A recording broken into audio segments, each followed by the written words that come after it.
জয় বাদল আলু কসু কিছুই নাই বাড়িত কেমন করে ভাত আনদিম কতদিনে সিরিসে কাপড় মুই কি এলা একখান শাড়ি পিন্দি থাকিম ভাত তরকারি আনতিস নেই তা সারাদিনটা কি কাজটা করলু সেদিনে না এক ব্যাগ খুঁজতে আনে দিলু নক্তে শেষ করলু 100 টাকার খরচা আনিয়া কয়দিন চাইস খাবার ভাত কাপড় দিবা না পাইস তুই কেমন জাতের ভাতার হাল আসং না খারাপ মিচ্ছেং করিও না পুষিস এলা যেমন পকেট খালি তুই কি মোর অভাব না বুঝিস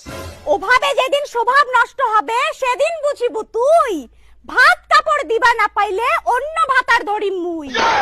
বিল্ডিং বাড়ির কথা কয়া দেখং এলা সিন্ডার চাটি তোক বিয়াও করিরে ডেকুয়া মোরা মোর জীবনটা হইল মাটি তুই যদি ভাতার ধরিস মুই মাইয়া নিবার পাইম মাইয়া নিয়া তোর বাড়ির বগল দিয়ে হাঁটি যাই জল ছাড়া কোনোদিন যেমন পদ্ম ফুটিবে না মুই ছাড়ি গেইলে রে ডেকুয়া মোরা তোর কুপালত মাইয়া